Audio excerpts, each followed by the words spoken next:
నిర్మాకాండం 19వ అధ్యాయంలోకి వెళ్దాం. ఇశ్రాయేలీలు ఐగుప్తు నుండి బయలుదేరి సీనాయి పర్వతం దగ్గరకు వస్తూ ఉన్నారు. సో దేవుడు ఒక ముఖ్యమైన విషయాన్ని ఆయన వాళ్ళతో మాట్లాడుతూ ఉన్నాడు. 4వ వచనంలో, నేను ఐగుప్తులకు ఏం చేసేదనో మిమ్మల్ని గద్దరెక్కల మీద మోసి నా యొద్దకు మిమ్మల్ని ఎట్లు చేర్చుకుంటేనో మీరు చూచితిరి. కాగా మీరు నా మాట శ్రద్ధగా విని నా నిబంధన అనుసరించి నడిచిన యెడల మీరు సమస్త దేశ జనులలో నాకు స్వకీయ సంపాద్యమగదు. సమస్త భూమియు నాదే కదా. 6వ వచనం, మీరు నాకు యాజక రూపమైన రాజ్యంగాను పరిశుద్ధమైన జనంగాను ఉందురని చెప్పు. And you shall be to me a kingdom of priests and a holy nation. A kingdom of priests, తెలుగులో ఏముంది? యాజక రూపమైన రాజ్యంగాను పరిశుద్ధమైన జనంగాను ఉందురు. సో దేవుడు ఐగుప్తులో ఉండి ఇజ్రాయెల్ని బయటికి తీసుకొచ్చాడు. ఆయనకు ఒక ముఖ్యమైన ఉద్దేశం ఉంది. ఆయన ప్రజలు ఎలా ఉండాలి, లేకపోతే ఆయన ప్రణాళిక ఏంటి అనేది ఆయన ఇక్కడ మాట్లాడుతూ ఉన్నాడు. సో తన ప్రజలు యాజకత్వం చేసేవారుగా ఉండాలని మొదటి నుండి దేవుని యొక్క ఉద్దేశం అన్నమాట. హల్లెలూయా. And you shall be to me a kingdom of priests. హల్లెలూయా. యాజక రూపమగు దేశం లేకపోతే రాజ్యం అని తెలుగులో ఉంది, కానీ యాజకులుగా వాళ్ళు ఉండాలని అర్థం వస్తుంది ఇంగ్లీష్లో. కింగ్డమ్ ఆఫ్ ప్రీస్ అంటే ఆ రాజ్యంలో యాజకత్వం చేసేవారుగా ఉండాలని. హల్లెలూయా. ఎంతమంది నాతో ఉన్నారు? సో అది దేవుని యొక్క ఉద్దేశం అన్నమాట. సో దేవునికి ఒక కింగ్డమ్ని ఎస్టాబ్లిష్ చేయాలని, ఒక రాజ్యాన్ని స్థాపించాలని ఫస్ట్ నుండి దేవునికి ఒక ప్రణాళిక ఉంది, దేవునికి ఒక ఉద్దేశం ఉంది. సో దేవుని యొక్క ప్రణాళిక ఏంటి? వాళ్ళని ఎందుకు బయటకు తీసుకొచ్చాడు ఆయన? ఒక రాజ్యాన్ని చేసి ఆ రాజ్యంలో వీళ్ళు యాజకత్వం చేసేవారుగా ఉండాలని. హల్లెలూయా.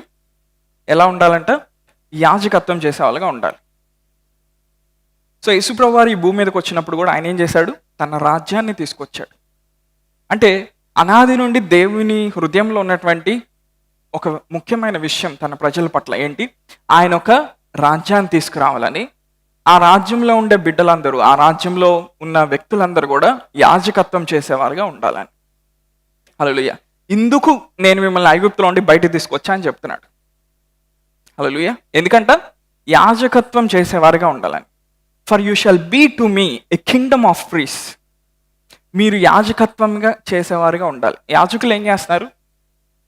యాజకులు ఏం చేస్తారంటే బలులు అర్పిస్తారు, ప్రార్థన చేస్తారు, లేకపోతే ప్రజలకు ఒక రిప్రజెంటేటివ్గా ఉంటారు. ప్రజల యొక్క భారాలకి లేకపోతే ప్రజల యొక్క ప్రార్థనలకి ప్రాతినిధ్యం వహిస్తారు. ఎవరు? యాజకులు. సో నూతన నిబంధనలో దేవుడు ఏం చేశాడు? మనల్ని కూడా యాజకులుగా చేస్తాడు. పాత నిబంధనలో దేవుడు వాళ్ళని ఏం చేయాలనుకున్నాడు? యాజకులు చేయాలనుకున్నాడు. హల్లెలూయా. దేవుడు ఎందుకు తీసుకొచ్చాడంటే బయటికి వాళ్ళని యాజకులుగా ఉండాలని బయటికి తీసుకొచ్చాడంట. ఆమేన్. యాజకత్వం చేసేవారుగా ఉండాలి, తనకు ఒక పరిశుద్ధమైన జనాంగంగా వాళ్ళు ఉండాలని.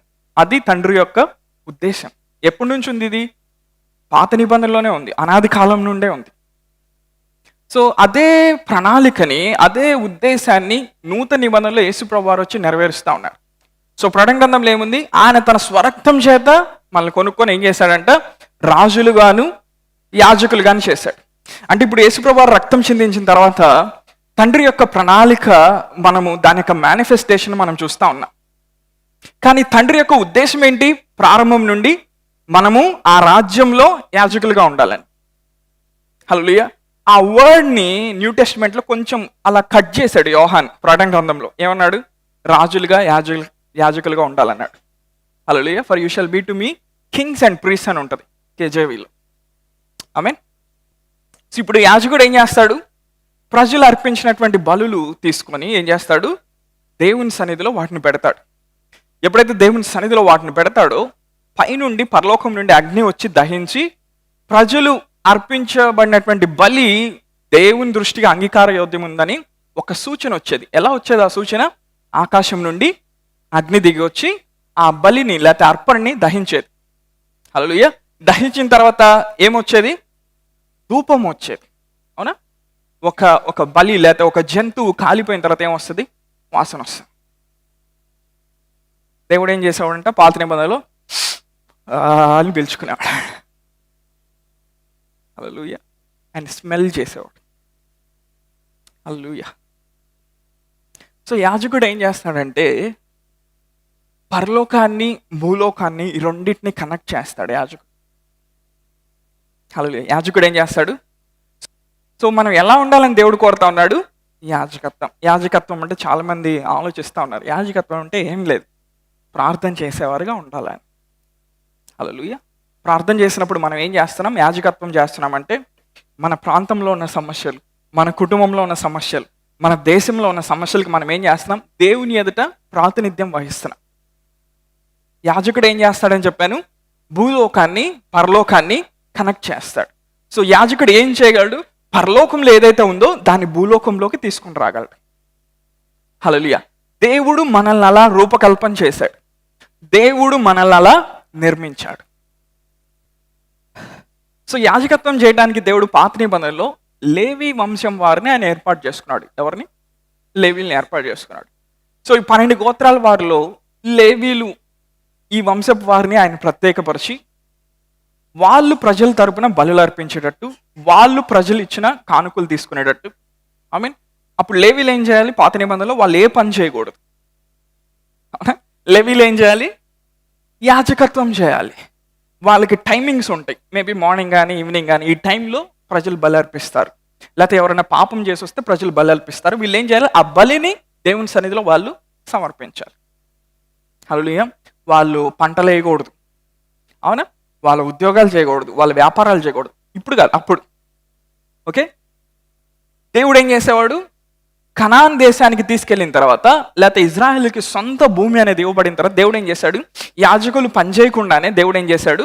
వాళ్ళకి భూభాగంలో కొంత ప్రాంతాన్ని ఇచ్చాడు దేవుడు. ఎందుకు ఇచ్చాడు వాళ్ళకి? మిగిలిన వాళ్ళు చేసే పాపాలన్నీ తీసుకొచ్చి వీళ్ళు ఏం చేయాలి?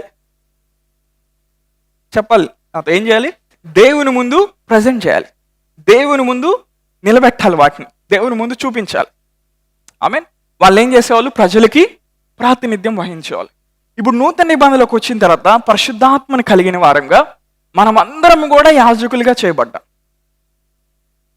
హల్లెలూయా. అంటే మనం మన పాపాల నిమిత్తమే కాదు, ప్రజల పాపాలను కూడా దేవుని దగ్గర తీసుకొని రావాలి. అంతేనా? మన రాష్ట్రంలో మన దేశంలో జరుగుతున్న పాపాలు కూడా ఏం చేయాలి? దేవుని దగ్గర తీసుకొని రావాలి. ఇంకో మాటలో చెప్పాలంటే వాటి నిమిత్తమై దేవుని సన్నిధిలో మనం మొరపెట్టాలి.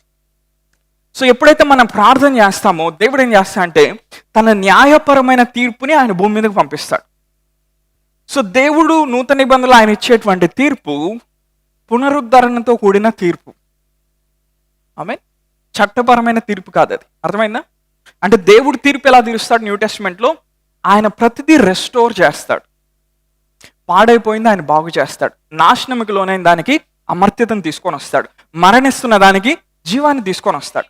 దేవుడు అలా తీసుకొస్తాడు తీర్పు నూతన నిబంధనలో. కానీ పాత నిబంధనలో తీర్పు ఎలా ఉండేది? వాళ్ళు తప్పు చేశారా? వెల చెల్లించాలి. తప్పు చేశారా? పనిష్మెంట్. తప్పు చేశారా? దెబ్బలు పడతాయి. ఆమేన్. సో అంటే ఇప్పుడు మనం నూతన నిబంధనలో ప్రజల విషయాలు, లేకపోతే ఒక దేశం విషయాలు, లేకపోతే ఒక సంఘం విషయాలు దేవుని దగ్గర తీసుకొచ్చినప్పుడు వాళ్ళు శిక్షించబడాలని మనం చేయట్లేదు. మనం ప్రార్థన చేసిన తర్వాత దేవుడు ఏం చేస్తాడు? అందులో పాడైన దాన్ని ఆయన బాగు చేస్తాడు, మరణిస్తున్న దానికి ఆయన జీవం ఇస్తాడు. హల్లెలూయా. మలినమైపోయిన దాన్ని ఆయన ఏం చేస్తాడు? పరిశుద్ధపరుస్తాడు. సో దేవుడు ఏం చేస్తాడు? రెస్టోరేటివ్ జస్టిస్ ఆయన తీసుకొస్తాడు. హల్లెలూయా. మీ పక్కన చెప్పండి, మనం ప్రజల్ని వారి పాపాలను బట్టి మనం తీర్పు తీర్చడానికి లేదు, కానీ వారి నిమిత్తమై మనం ప్రార్థన చేసినప్పుడు దేవుడు వాళ్ళ జీవితాల్లో పనిచేసి వాళ్ళని బాగు చేయటం ప్రారంభిస్తాడు. అది మనం చేసే యాజకత్వం. హల్లెలూయా. అంటే మనం ఇప్పుడు వాళ్ళని తీర్పు తీర్చకూడదు. ఏంటి నువ్వేంటి ఇలా ఉన్నావు? ఏంటి మరి ఇంత తాగుతున్నావు ఏంటి? ఇండియాలో లేని డ్రగ్స్ అన్ని నువ్వే వాడుతున్నావు ఏంటి? వీడు భయంకరమైన వ్యభిచారయ్యా. నువ్వెందుకున్నావు? వాళ్ళని తీర్పు తీర్చడానికి లేదు. నువ్వెందుకున్నావు? యాజకత్వం చేయటానికి ఉన్నావు. హలో, ఇప్పుడు నువ్వేం చేస్తున్నావు? వాళ్ళు చేసింది నువ్వు దేవుని దగ్గర సమర్పిస్తున్నావు. దేవుడు ఏం చేస్తున్నాడు? ఆయన వాళ్ళ జీవితాల్లో కదిలి ఆయన దాన్ని బాగు చేయాలనుకుంటున్నాడు. హలో, సిలువలో ఆయన ఏం చేశాడు? లోకాన్ని తనకు తాను సమాధానపరుచుకున్నాడు. హల్లెలూయా. లోకంలో ఉన్న పాపాన్ని చూసి ఆయన ద్వేషించలేదు, లేకపోతే న్యాయపరమైన తీర్పు ఆయన తీర్చట్లేదు. ఆయన తీర్చిన తీర్పు ఎలా ఉంది? లోకాన్ని ఏం చేశాడు? ఆయన సమాధానపరుచుకున్నాడు. తాగుబోతుల్ని, వ్యభిచారాలని చేసేవాళ్ళని, డ్రగ్స్ వాడేవాళ్ళని, దొంగల్ని, నరహంతకుల్ని, భయంకరమైన వాటిని చేసేవాళ్ళని ఆయన సిలువలో ఏం చేశాడు? సమాధానం. రండి నా బిడ్డలారని ఒక్కసారిగా. వాళ్ళు మారటం మనకి ఇష్టం ఉండదు కదా కొన్నిసార్లు, ఎందుకంటే మనం తక్కువ పాపాలు చేసాం, వాళ్ళు ఎక్కువ పాపాలు చేసాం. కానీ యేసయ్య ఎలా చూస్తున్నాడు సిలువలో? అందరినీ ఒకేలాగా చూస్తున్నాడు. వాళ్ళు ఇంకా ఆ ఎడిక్షన్స్లో నుంచి బయటికి రాకముందే ఆయన ఏం చేశాడు? సిలువలో సమాధానపరుచుకున్నాడు. మీ వీధిలో ఎవరైనా తాగుబోతాడు అంటే ప్రతిరోజు తిట్టుకుంటా ఉంటాం, వీటి నైట్ టైం వచ్చి గొడవ చేస్తున్నాడు. కానీ యేసయ్య ఏం చేశాడు? సిలువలో ఏం చేశాడు?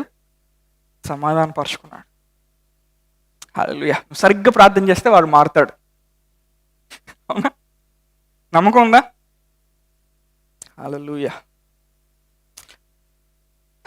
సో మనం ఏం చేయాలంట? యాజకత్వం చేయాలంట. సో ప్రేయర్ అనేది ఒక హ్యాబిట్ మాత్రమే కాదు, ఒక అలవాటు మాత్రమే కాదు. ప్రేయర్ అనేది ఒక రిలేషన్షిప్. ఐ మీన్ ప్రార్థన అనేది ఏంటి? మన తండ్రితో ఒక అన్యోన్యమైన సహవాసం, లేకపోతే సంబంధం.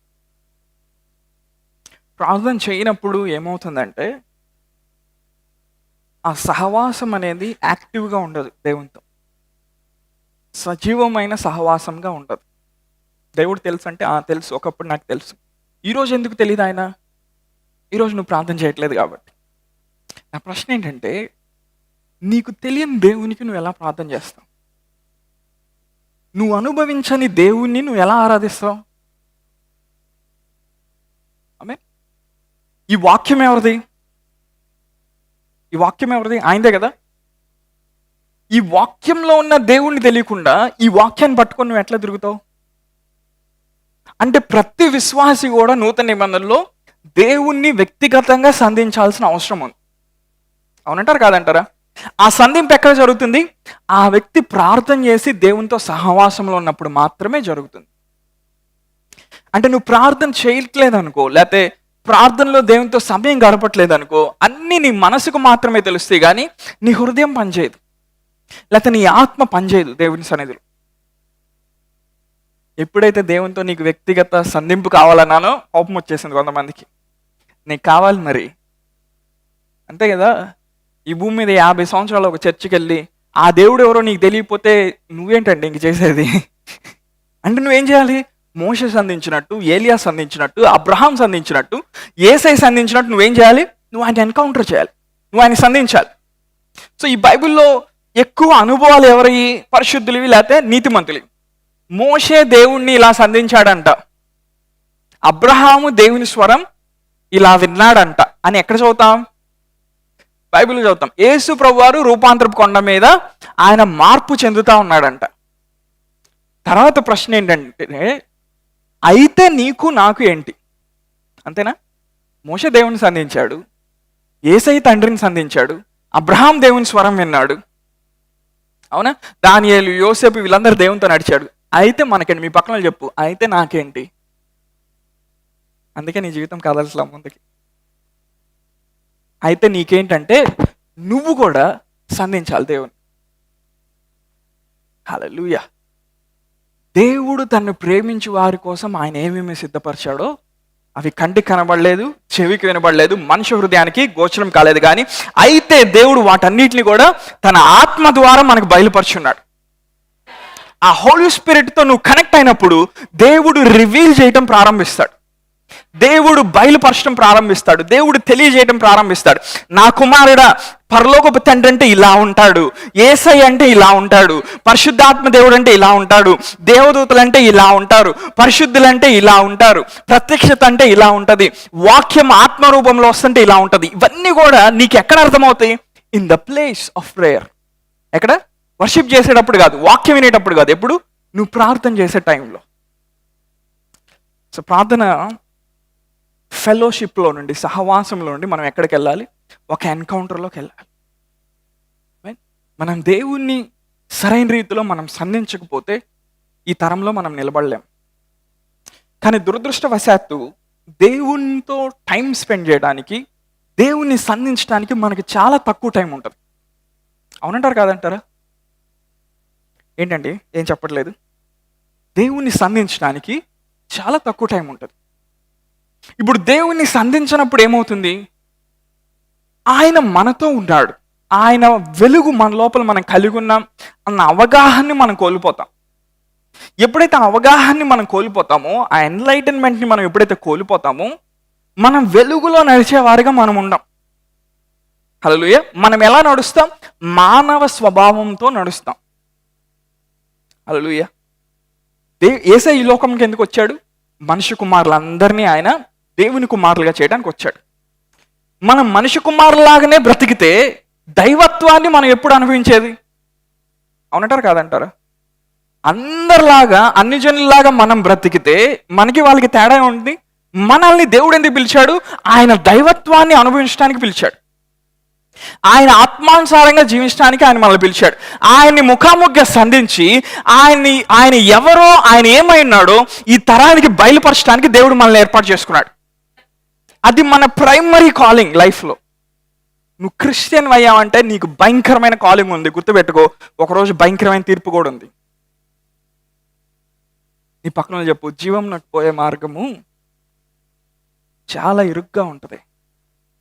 గ్రేస్ మెసేజ్ ఉన్నప్పుడు చాలా విశాలంగా ఉన్నట్టు అనిపిస్తుంది. ఒరిజినల్ దాంట్లోకి వెళ్ళినప్పుడు మనం ఏం చేయాలంట? యాజకత్వం చేసేవారుగా ఉండాలి. లూకాసు వార్త 9వ అధ్యాయంలోకి వెళ్దాం.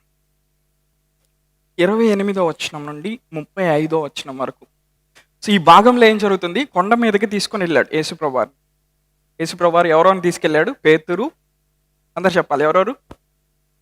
ఆయన ప్రార్థించుచుండగా, and as he prayed, and as he was praying అని ఉంటుంది ఇంకో వర్షన్లో, and as he prayed the fashion of his countenance was changed. ఆయన ప్రార్థించుచుండగా ఆయన ముఖ రూపం మారాను.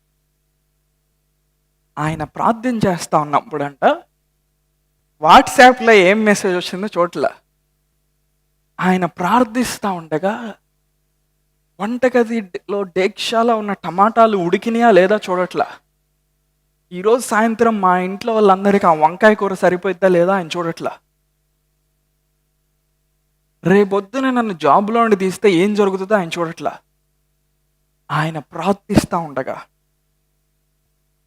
ఈ వచనం మీద నేను ఒక వారం కూర్చున్నాను, 1 వీక్. అది చదువుతా నేను అక్కడ ఆగిపోయాను. ఇంకా దాన్ని డైజెస్ట్ చేసుకోలేకపోతున్నాను. యాజ్ హీ వాస్ ప్రేయింగ్, ఈ వచనం ఒకరోజు నాకు వెలిగినప్పుడు 12 గంటలు ప్రార్థన చేశాను. అంటే ఆ వచనాన్ని చూస్తే అలా నేను ఆగిపోయాను. ఏదో ప్రార్థన చేస్తాం, లేకపోతే ప్రార్థన మనకు వచ్చేది కాదు, ఆ వచనంలో ఏదో ఉంది. కానీ ఇంతకు వారం నుండి ధ్యానిస్తున్నా అదేంటో నాకు అర్థం కాల. కానీ ఆ వచనంలో ఏముంది? ఆయన ప్రార్థిస్తూ ఉండగా the fashion of his countenance, ఆయన కనబడే విధానం, ఆయన ముఖ రూపం మారిపోయిందంట. ఆయన వస్త్రములు ఏమవుతున్నాయంట? దగదగ మెరుస్తూ ఉన్నాయంట. ఒక సూపర్ న్యాచురల్ ట్రాన్స్ఫర్మేషన్ జరుగుతూ ఉంది యేసయ్య ప్రార్థిస్తూ ఉన్నప్పుడు. ఏం జరుగుతుంది? ఒక సూపర్ న్యాచురల్ మార్పు తన లోపల జరుగుతూ ఉంది. తన లోపల మార్పు చెందాడు కాబట్టి తన బయట ఉన్న వస్త్రాలు మెరుస్తూ ఉన్నాయి. తన లోపల మార్పు చెందిన వాడు యేసయ్య కాబట్టి ఆయన ముఖంలో మార్పు వస్తూ ఉంది. అంటే నీ లోపల మార్పు కలిగినప్పుడు నీ పరిస్థితులు అన్నీ మారబోతా ఉన్నాయి ఈ సంవత్సరం. ఎందుకో తెలుసా? బయట నీ పరిస్థితులతో దేవుడు డీల్ చేయట్లా, నీ హృదయాన్ని ఆయన మారుస్తూ ఉన్నాడు. And as he was praying, ఆయన ప్రార్థన చేస్తూ ఉన్నప్పుడు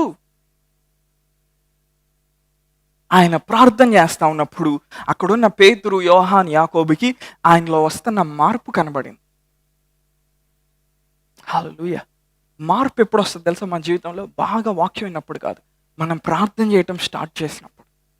ప్రార్థన చేస్తూ ఉన్నప్పుడు యేసుప్రభువు రూపాంతరపు కొండ మీద ఆయనలో ఉన్న ఎనర్జీ ట్రాన్స్ఫర్ అయ్యి పరలోకంకి వెళ్తుంది. తండ్రిలో ఉన్న ఎనర్జీ ట్రాన్స్ఫర్ అయ్యి ఆయనలోకి వస్తుంది. నువ్వు శరీర సంబంధంగా బలహీనమైన వ్యక్తివే, నువ్వు శరీర సంబంధంగా చాలా వాటికి బానిసైపోయిన వ్యక్తివే. కానీ నువ్వు ప్రార్థన చేస్తా ఉండగా, హల్లెలూయా, నువ్వు ప్రార్థన చేసే వ్యక్తి అని నీకు ఎప్పుడు తెలుసా? నీ లోపల మార్పులు జరిగినప్పుడు. నీ కారు వచ్చినప్పుడు, ఇల్లు వచ్చినప్పుడు తెలియదు నువ్వు ప్రార్థన చేస్తున్న వ్యక్తి అని. కానీ నీ హృదయంలో ఆ చెడుగు వెళ్ళిపోయినప్పుడు, నీ హృదయంలో మార్పు జరిగినప్పుడు, నీ హృదయంలోకి పరిశుద్ధత వచ్చినప్పుడు, నీ హృదయం దేవుని ప్రేమతో నిండిపోయినప్పుడు, నీ హృదయం తండ్రి మంచితనాన్ని గ్రహించడం ప్రారంభించినప్పుడు నువ్వు ప్రార్థన చేసావని అర్థం. And when you are praying you are transforming. నువ్వు ప్రార్థన చేస్తున్నప్పుడు ఇప్పుడు ఏమవుతుంది? నువ్వు మార్పు చెందుతున్నావు. నువ్వు ప్రార్థన చేస్తున్నప్పుడు గొంగళ పురుగు ఏమవుతుంది? సీతాకోక చిలుక అవుతుంది. గొంగళ పురుగుని చూసి అందరూ అసహించుకుంటారు. కానీ సీతాకోక చిలుక బయటకు వచ్చినప్పుడు సెల్ఫీ తీసుకుంటారు, లేకపోతే ఫోటో తీసుకుంటారు. ఆమేన్. గొంగళ పురుగుగా ఉంటే ఎవరు పట్టించుకోరు దాన్ని. ఆమేన్. దేవుని ఆశీర్వాదం నీ జీవితంలోకి రావాలంటే గొంగళ పురుగు సీతాకోక చిలుకగా మారాలి. హల్లెలూయా. ఆయన ప్రార్థిస్తూ ఉండగా ఏమవుతుంది? ఆయన ముఖ రూపం మారిపోతుంది. చేంజ్. ఎప్పుడైనా మనం ఇలా ప్రార్థన చేసాము? ఎప్పుడైనా ప్రార్థన చేస్తున్నప్పుడు మనకి ఇలాంటి అనుభవం ఏమైనా కలిగిందా? నువ్వు ఎన్ని గంటలు ప్రార్థన చేస్తున్నావు, ఏం చేస్తున్నావు అనేది పాయింట్ కాదు. ప్రార్థన చేసిన తర్వాత నీ లోపల ఏం జరిగింది? ప్రార్థన అయిపోయిన తర్వాత నీకేమైంది? అది నీ లోపల ఏం మార్పు తీసుకొచ్చింది? అది నీ లోపల ఏ నిశ్చయం తీసుకొని వచ్చింది? అది నీ లోపల ఏ విశ్వాసాన్ని రేకెత్తించింది? హల్లెలూయా. వెంటనే ఎవరు వచ్చారు? మోషే, ఏలియా వచ్చారు. ప్రార్థన చేస్తా ఉన్నప్పుడు యేసుప్రభువు వారు ఏం చేస్తున్నారు తెలుసా? సూపర్ న్యాచురల్ నెట్వర్కింగ్ చేస్తూ ఉన్నాడు ఆయన. ముందెళ్ళిపోయిన పరిశుద్ధులు వస్తూ ఉన్నారు. యెరూషలేములో ఏదో కార్యం జరగబోతా ఉంది. దాన్ని బలపరచడానికి ఎవరు వచ్చారు? మోషే వచ్చాడు, ఏలియా వచ్చాడు. ఏలియా చనిపోలేదు, మోషే చనిపోయాడు. కానీ ఆయన సమాధి ఎక్కడ పెట్టబడింది తెలియదు. వీళ్ళిద్దరు ఎవరి దగ్గరకు వచ్చారు? యేసయ్య దగ్గరకు వచ్చారు. యేసయ్య దగ్గరకు వచ్చి యేసయ్యతో మాట్లాడుతున్నారు. హల్లెలూయా. ఏలియా దేనికి సూచన అంటే స్పిరిట్ ఆఫ్ రిజరక్షన్కి సూచన, పునరుద్ధానంతో కూడిన ఆత్మకి సూచన. ఎవరు? ఏలియా. మోషే తన రోజుల్లో ఉన్నప్పుడు దేవుణ్ణి మోషే సంధిస్తూ ఉన్నప్పుడు అక్కడున్న ప్రజలతో ఒకసారి ఏం చెప్పాడంటే, నాలాంటి ఒక ప్రవక్తని మన సహోదరుల మధ్యలో దేవుడు లేకపోతా ఉన్నాడు, మీరు ఆయన మాటని వినండి అని చెప్పాడు. హల్లెలూయా. ఆ సహోదరులో లేపబడబోయే ఆ ప్రవక్త ఎవరు? యేసు ప్రభువారు. హల్లెలూయా. అందరూ ఇజ్రాయేలీలందరూ మోషే చనిపోయాడు, సమాధి ఎక్కడ పెట్టారో తెలియదు. కానీ మోషే మరలా ఎక్కడ కనపడుతున్నాడు? రూపాంతరపు కొండ మీద కనపడుతున్నాడు. అంటే మోషే దేవుణ్ణి ఎంతగా సహించాడంటే 120 సంవత్సరాలు వచ్చిన తర్వాత మోషే నువ్వు చనిపో అంటే మోషే చనిపోవట్లా. హల్లెలూయా. మోషేకి ఎలా చనిపోవాలో తెలియట్లా. నాలాగా స్పెట్స్ పెట్టుకొని లేడు మోషే. మనలాగా తలనొప్పి వస్తే టాబ్లెట్ వేసుకోవట్లా, లేకపోతే జ్వరం వస్తే పారాసెటమాల్ వేసుకోవట్లా మోషే. ఎందుకని? అసలు మరణం అంటే ఏంటో తెలియకుండా బ్రతికాడు. హల్లెలూయా. ఆ కొండ మీద దేవుని సంధిస్తా ఉన్నాడు మోషే, అమర్త్యతలోకి నడిచాడు. హల్లెలూయా. మరణం యొక్క వాసన మోషే మీద రావట్లా. మేబీ కరోనా టైంలో మోషే ఉంటే దేశాల మధ్యలో ఇలా నడుచుకుంటూ వెళ్తే ఆ దేశాల్లో మరణం యొక్క వాసన అట్లా వెళ్ళిపోయేదేమో. He has found a path in God. దేవునిలో ఒక మార్గాన్ని కనుగొన్నాడు మోషే. నేనేం చెప్తున్నానో మీ మనసుతో తీసుకోవడానికి ప్రయత్నం చేయమాకండి, మీ స్పిరిట్తో క్యాప్చర్ చేయడానికి ప్రయత్నం చేయండి. హల్లెలూయా. దేవుని వైపు చూస్తూ ఉన్నాడు, ఒక మార్గాన్ని కనిపెట్టాడు. ఆ మార్గాన్ని కనిపెట్టిన తర్వాత మోషే చనిపోవట్లా. ఇదంతా ఎక్కడ ప్రారంభించబడింది? ప్రార్థనలో దేవుణ్ణి కలుసుకున్నప్పుడు. ప్రార్థన చేయకుండా ఎవరు అమర్త్యులు నడిచేటువంటి మార్గంలో ఎవరు నడవలేరు. It is only by prayer. హల్లెలూయా. ఆ బండ చోట దేవుడు మోషేని దాచిపెట్టాడు. తన హస్తాన్ని మోషే మీద పెట్టాడు. మోషే ఏం చేస్తున్నాడు? ఆయన వెనక భాగాన్ని చూస్తున్నాడు. దేవుడు ఏం చేస్తున్నాడు? అలా నడుచుకుంటా వెళ్తా ఉంటే ఆయన చూస్తే తట్టుకోలేడని చెప్పి దేవుడు ఏం చేశాడు? తన హస్తాన్ని కప్పి ఆయన వెనక భాగాన్ని చూశాడు. ఆయన వెనక భాగాన్ని చూసినప్పుడు మోషే ఏం చేశాడు తెలుసా? ఆది అందు దేవుడు భూమి ఆకాశం సృజించిన రాస్తా ఉన్నాడు. ఆది అందు దేవుడు ఏం చేశాడు? ఎవ్వడికి తెలియదు ప్రపంచంలో. అప్పుడు ఎవరికి తెలిసింది? మోషే. హల్లెలూయా. ఎందుకు తెలిసింది మోషేకి? ఆయన వెనక భాగాన్ని చూశాడు. ఆదాము ఇలా ఉండేవాడు, అవ్వ ఇలా ఉండేది, ఏదేను వనం ఇలా ఉండేది, బంగారు నది ఇలా ప్రవహించేది, మనిషి ఇలా తప్పు చేశాడు, కయ్యోనికి ఇలా జరిగింది, ఏబేల్కి ఇలా జరిగింది. హల్లెలూయా. ఎందుకని? ఆ సంధింపులో ఆయన వెనక భాగాన్ని చూశాడు. కానీ మనం వెనక భాగాన్ని చూడటానికి పిలువబడలేదే. ఒక బైబిల్ చరిత్రకారుడు ఏమంటే 10 మిలియన్ ఇయర్స్ని తన కళ్ళ ముందు ఒక మూవీ లాగా చూశాడంట మోషే. అంటే 1,000,000 సంవత్సరాల్లో జరుగుతున్న విషయాల్ని ఒక పిక్చర్, ఒక మూవీలో చూశాడంట మోషే. హల్లెలూయా. ఈరోజు కానీ నువ్వు ఆయన వైపు చూడగలిగితే నువ్వు ఆయనలోకి నువ్వు మార్చబడతావు, ఆయన పరిశుద్ధతలోకి నువ్వు మార్చబడతావు, ఆయన మంచితనంలోకి నువ్వు మార్చబడతావు, ఆయన ప్రేమలోకి నువ్వు మార్చబడతావు. హల్లెలూయా. ఆయన యొక్క అనాయింటింగ్, ఆయనలో ఉన్న పవర్ వచ్చి నీకు తగిలినప్పుడు ఏమవుతుంది తెలుసా? నీ ఆత్మీయ నేత్రాలు, ఆత్మీయ వినికిడి తెరవబడుతుంది. ఇంకా నువ్వు కూడా మోషేకి అలా జరిగిందని నువ్వు చెప్పవు. ఒక దినమందు ఆయన సన్నిధిలో నిలబడినప్పుడు సియోన్లో నీ గురించి రాయబడిన గ్రంథాలు తెరబడ్డప్పుడు, ఇదిగో జడ్సన్ దేవుణ్ణి ఇలా సంధించాడు, డాక్టర్ గారు దేవుణ్ణి ఇలా సంధించాడు, ఫలానా భగత్ దేవుణ్ణి ఇలా సంధించాడు అంటే ఆ గ్రంథాల్లో నీ గురించి రాయబడిన విషయాల్ని నువ్వు ఫుల్ఫిల్ చేసి దేవుని ముందు కనపడతావు. హల్లెలూయా. దేవుడు అలాంటి వాళ్ళ కోసం ఆయన ఈ తరంలో వెయిట్ చేస్తా ఉన్నాడు.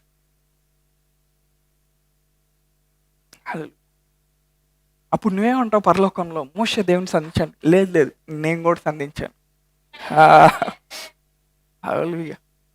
దానియేలు దేవుని సంధించాడు, రహస్యాలు బయలుపరచ అంటే లేదు, నేను కూడా ఉన్నాను ఆ లిస్టులో.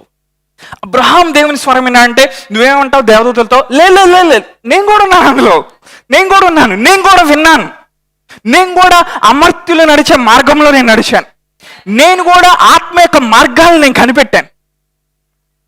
హల్లెలూయా. ఒక్క రాత్రి కల్లోనే దేవుడు సొలొమోను కనబడితే 1000 సంవత్సరాల్లో వచ్చే టెక్నాలజీని 40 సంవత్సరాల్లో తీసుకొచ్చాడు సొలొమోన్ అయ్యగారు. అంటే దేవుణ్ణి ఎన్కౌంటర్ చేస్తే ఆ విజన్ యొక్క గ్రాఫ్ ఎలా ఎక్స్పాండ్ అయిందో చూద్దాం. ప్రపంచంలో మొట్టమొదటిసారిగా సిమెంట్ ఫ్యాక్టరీని కట్టిన సొలొమోన్, ఐరన్ ఓర్ ఇండస్ట్రీని కట్టిన Solomon, biology, zoology, life science ఇవన్నీ, బయోటెక్నాలజీ ఇవన్నీ తీసుకొచ్చింది సొలొమోన్. సముద్రాల్లో లోపల ఉన్నటువంటి నిధుల్ని ఎలా తవ్వాలో చెప్పింది సొలొమోన్, ఓడలతో ఎలా వ్యాపారం చేయాలో చెప్పింది సొలొమోన్. ప్రపంచంలో ఎక్కడెక్కడ మంచి విలువ కలిగిన చెక్కలు ఉంటాయో వాటిని తీసుకొచ్చి కోట్ల రూపాయలు సంపాదించిన వాడు సొలొమోన్. ఎందుకో తెలుసా? రాత్రి ఒక్క కల్లో దేవుడు అడిగాడంట, అబ్బాయి నీకేం కావాలని?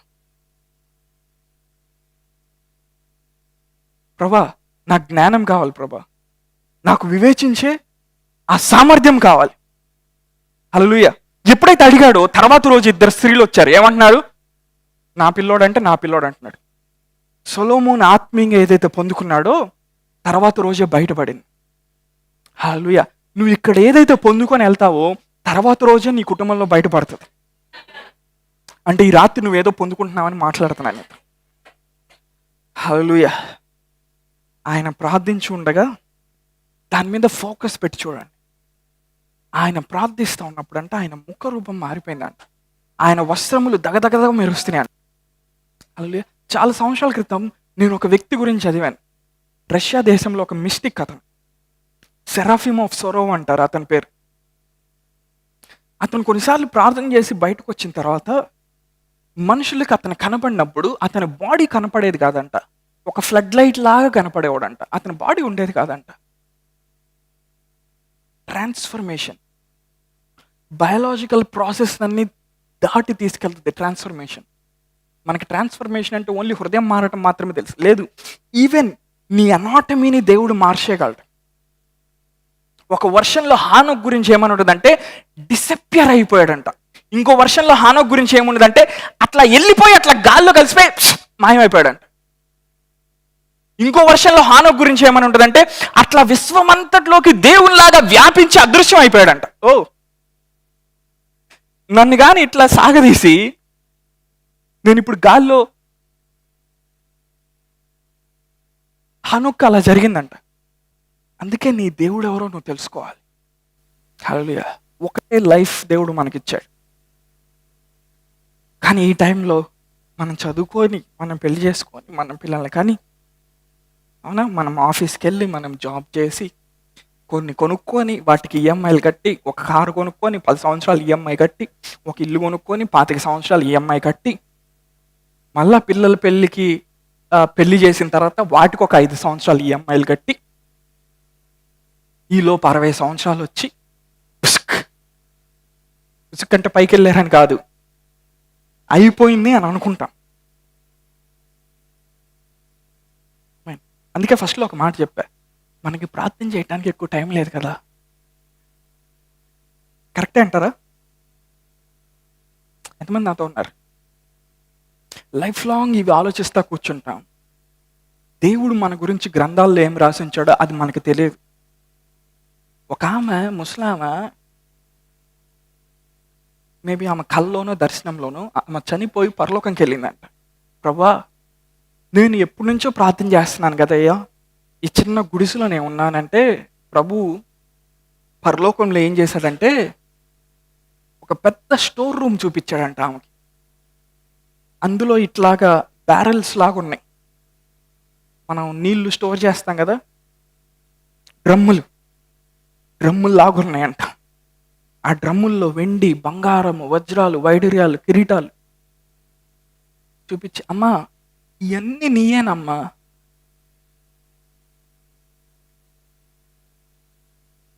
ఏమన్నా అంటే ఏసయ్య, అమ్మా ఇవన్నీ నీయే, అవి ఎలా తీసుకోవాలో నీకు తెలియలేదు కాబట్టి గుడిసెలో బ్రతికా ఉన్నాడంట. ఆమె వాటిని ఎలా తీసుకోవాలో ఆమెకి తెలియాలంటే అమర్త్యులు నడిచే మార్గంలో ఆమె నడవాలి. అందుకే జీవానికి వెళ్ళే మార్గం ఎలా ఉంటుంది? హల్లెలూయా. పౌలేమంటున్నాడు, ఈ మంటి దేహంలో ఆయన ఏం చేశాడంట, మహిమైశ్వర్యాన్ని పెట్టాంట. నువ్వు తవ్వేకుంది వస్తూ ఉంటుంది. యేసుప్రభువు వారు ఏం చేస్తున్నాడు, రూపాంతరపు కొండకి ఆయన ప్రార్థిస్తూ ఉండగా, యాజ్ హి వాస్ ప్రేయింగ్, ప్రార్థన చేసే టైంలో ఆయన మారిపోయాడంట. మనకి ప్రార్థన చేయడం అంటే ఏం తెలుసు?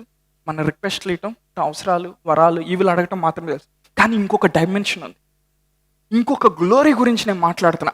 ఇంకొక మహిమ ఉంది. ఏదైతే పరిశుద్ధులు, ప్రవక్తలు, అపోస్తులు చూసారో ఒక మహిమ ఉంది. ఆ మహిమలో ఏమో తెలుసా? మనం చేంజ్ అయిపోతాం, మనం ట్రాన్స్ఫార్మ్ అయిపోతాం. హల్లెలూయా. ఒక వ్యక్తి ఎప్పుడైతే కారు కోసమో లేకపోతే ఇల్లు కోసమో ప్రార్థన చేసి అలసిపోయి అది వచ్చిన తర్వాత తను దేవునితో రిలేషన్షిప్ ఆపేస్తాడో పరిశుద్ధులందరూ చూస్తూ ఉంటారు. ఏమంటారు వాళ్ళు చూసి? వీడు యథార్థవంతుడని అనుకున్నాం కానీ కూడా తూచబ్బా. ఈరోజు నేనేం మాట్లాడుతున్నా కొంతమందికి అసలు అర్థం కావట్లా. నేను ఒక రెల్మ్లో నుండి మాట్లాడుతున్నా. ఒక రెల్మ్లో నువ్వు అవసరాల కోసం అడగలేవు. ఒక రెల్మ్లో నువ్వు ఏం బిల్స్ కట్టుకుంటున్నావు, ఈఎంఐలు ఎట్లా కట్టుకుంటున్నావు, ఏం తింటున్నావు, అవి వర్కౌట్ అవ్వవు ఆ రెల్మ్లో. హల్లెలూయా. అదొక ఇమ్మోర్టల్ రెల్మ్, అదొక ఆత్మీయ ప్రపంచం అది.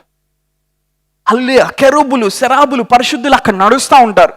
అక్కడ ఎప్పుడు కూడా ట్రాఫిక్ జామ్ అవుతూ ఉంటుంది. భూమి మీద నుండి ఆ రెల్మ్లోకి వెళ్ళే వాళ్ళు దాంట్లో బ్రతుకుతూ ఉంటారు. అందుకని వాళ్ళకి నిన్ను చంపేస్తా ఉన్నా వాళ్ళకి భయం ఉండదు. రేపొద్దు నీ దగ్గర డబ్బులు లేవన్నా వాళ్ళకి భయం ఉండదు. ఎందుకో తెలుసా? వాళ్ళు ఏదో చూస్తున్నారు, మామూలు మనుషులు చూడలేని వాళ్ళు చూస్తున్నారు. దేవుడు అలాంటి ప్రపంచంలోకి ఆయన మనల్ని పిలుస్తూ ఉన్నాడు.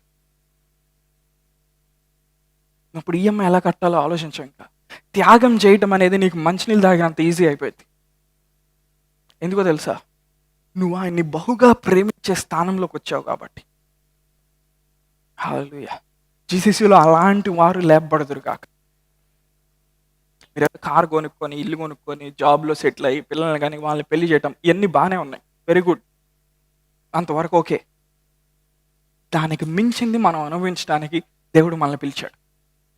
ఆయన జీవాన్ని, ఆయన అమర్త్యతని, ఆయన శక్తిని, ఆయన సన్నిధిలో నుండి శక్తి విడుదలైనప్పుడు అంటే వాక్యంలో ఉంటుంది, పర్వతాలంట వేళ్లతో సహా పెకలించబడతాయి అంట.